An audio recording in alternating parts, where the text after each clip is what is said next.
Barangay Pinamangkulan. So, karon atong i-discuss ang iyahang history anay ug ngano asa gikan ang Barangay Pinamangkulan na name.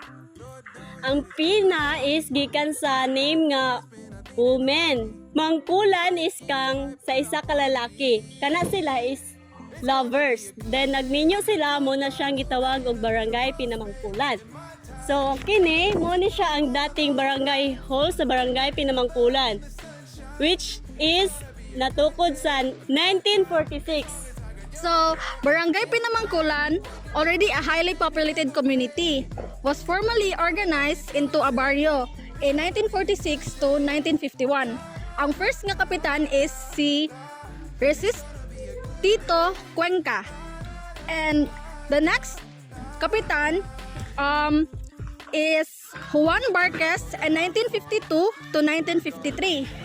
He was followed by Pedro Lasue in 1954 to 1957. So, the history of Barangay Pinamangkulan, you can see the monument of the barangay. Mga opisyales is si Barangay Captain Melino E. Cuenca. Ang iyahang mga konsehales is si Laurentino Apat, Senseo Plaza, Federico E. Cuenca, Pedro Lasue, Arlindo Monforte, and Urbano Abesia Sr.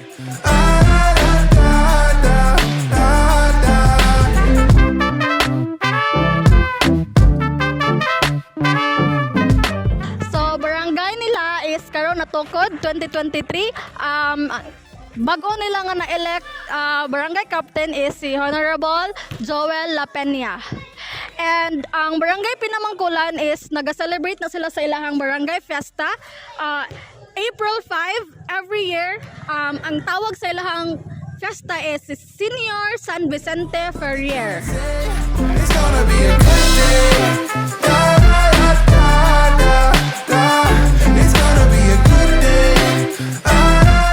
So in here, kini day ang cemetery sa Barangay Pinamangkulan. So makita ninyo mga monument. And usually ang naa diri is mga old residents sa gid na diri nga napanaw na. Human diri pud tungod na kay dinatawag po ni siya poison. Nganong gitawag poison tungod sa makita ninyo na murag dapat ay padari nga na. Kay gitawag siya dara para indicate na diri ang namamatay ang mga honorable na mga people na mga residents sa Pinamangkulan. Makita po ninyo diri kay medyo ang Pinamangkulan maguna siya sa pinakataas, murag bukid-bukid siya na dapit.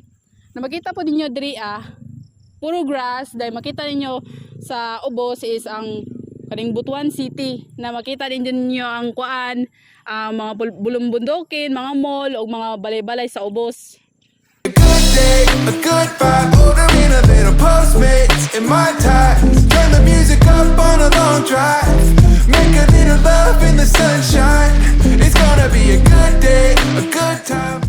Barangay Pinamangkulan is an agriculturally productive and historical eco-park in the community in the western part of Butuan City, where God-fearing and empowered people living in a healthy and clean environment, enjoying basic infra facilities. So guys, natakaroon diri sa buod dayon. Na-itsuri guys na ang first mass is diri nahitabo sa buod dayon. Naay year dire na ang mga candidates sa Miss Universe is nakaanhi sila. Dayon ang kanihing buod Eco Park is isa pud ni siya sa ginaanhi sa mga tao kay murag ilado jud pud ni nga laaganan. Dayon daghan jud nga mga nindot nga mga spot dire para mag picture taking. Dayon napo dire ang katong dako na cross. Dire sa buod guys, kasagaran nga maglaag-lag dire is ang mga couples or mga kaning mga mag-uyab. Dayon ginabuhat na siya og kaning murag dating area. Dayon naanay mga something siguro ilang ipangbuhat mo nang ginabadlong na sila sa caretaker dire. So guys, kung kinsa man tong nakasulay dire og kuan mag-date, comment down below lang guys nya please hit like and unsubscribe. So moro to guys, salamat.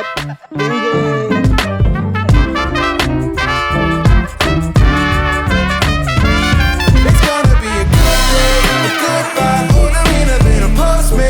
in my